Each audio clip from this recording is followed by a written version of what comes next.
अपने मन ने उठा उठा के पिलाते हैं। 16 दिसंबर 1989 को दिल्ली में एक ऐसा हादसा हुआ था जिसका दुख पहले कम था, लेकिन उसकी वजह से आज की जनरेशन ज्यादा दुखी है। उस दिन जब 10 कमीने मरते हैं तो एक कुत्ता पैदा होता है।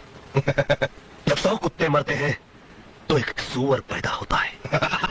और जब 1000 सूअर मरते हैं तो एक बड़वा पैदा होता है।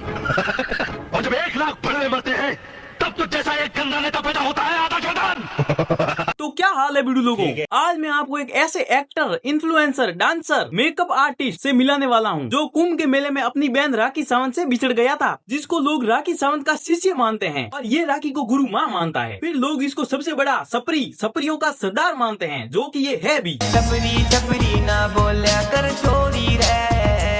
और मैं आपको बता दूं, इसका नाम ईशान मासी है। इसके इंस्टाग्राम पर न चाहते हुए भी 29 लाख लोग इसको फॉलो करते हैं और भाई क्रिंज वीडियो के लिए जाना जाता है। तो चलो फिर देखते हैं इनके क्रिंज वीडियो।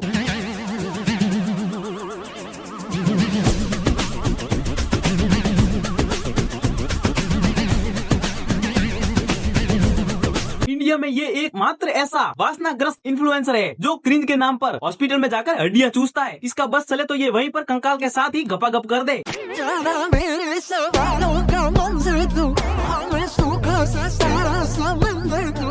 अब ये बच्चों वाली चड्डी पहनकर पानी में उछल रहा है तो लोग बोलेंगे ये कैसा कंटेंट है, लेकिन भाई ने एक पॉडकास्ट में बोला है बहुत ही डिफिकल्ट से ये कंटेंट चूज किया है। आओ पॉडकास्ट दिखाता हूँ। What inspired you to pursue dance as a career? I think me only because वो मेरे को टीचर मेरे को ड्राइंग कर रहा था ऐसा, तो मेरी मैडम ने वो दूर से देख के बोला कि तेरा हाथ बहुत आर्टिस्टिक है। तो मैं देखा इसे कहाँ से दिख गया, एंड मतलब ऐसा क्या है कि मतलब इसको आर्टिस्टिक दिख गया। तो आई थिंक मैं बचपन में एक आर्टिस्ट भी बन सकता था, फैशन डिजाइनर भी बन सकता था, एक ब्यूटिशियन भी बन सकता था और एक डांसर भी और एक एक्टर भी। तो बहुत डिफिकल्ट था मेरे लिए चूज करना कि मैं क्या करूं। अब फिर मेरे को लगा कि यार ग्लैमर वर्ल्ड एक ऐसी जगह है जहां पर मैं अपने सारे टैलेंट्स को यूज कर सकता हूं एक साथ। टैलेंट मत कर रहे डोपा ईशान, इसको टैलेंट कहते हैं। तो जो टैलेंट दिखाते हैं उनको क्या कहेंगे, मुजरा? कॉपी कैट्स तो मेरे भी बहुत होते रहेंगे, लेकिन ओजी तो फिर मैं पहली बात तो कोई इनको कॉपी कर ही नहीं सकता क्योंकि सबकी इज्जत है। और रही बात ओजी और नंबर 1 की, तो हम चाहते हैं ऐसी हरकतों में आप ही ओजी रहो और नंबर 1 रहने पर बहुत बहुत बधाई। आई थिंक आपका यूनिक होना बहुत जरूरी है, बट आई फील कि अगर आप यूनिक नहीं हो और वो कहते हैं ना कि कितनी भी कोशिश कर लो, तो वो बेटर है कि आप रास्ता ही चेंज कर लो। वो रास्ता सही हो या गलत हो, लेकिन कहीं ना कहीं आप उसमें नंबर 1 तो हो।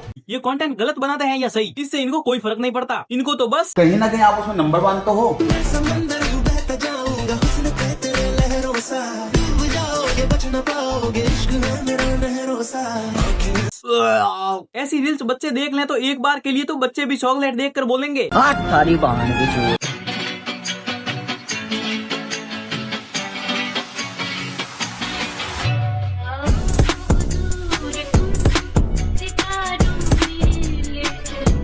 ईशान भाई आपने बोला था। आई थिंक आपका यूनिक होना बहुत जरूरी है और हम मानते भी हैं, लेकिन यूनिक का मतलब ये थोड़ी है कि खाने पीने की चीजों से ही बंदी को नहला दो। उर्फी जावेद।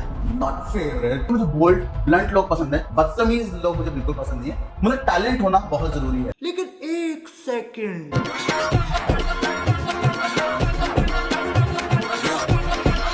कौन कहता है कि एक लड़की 2 दोस्तों को अलग कर देती है? दोस्ती निभाना कोई ईशान भाई से सीखे। दोस्त को छोड़ने के बजाय दोनों ने लड़की में 50-50% पार्टनरशिप कर दी। उसे ही तो टैलेंट कहते हैं, यूनिक कंटेंट।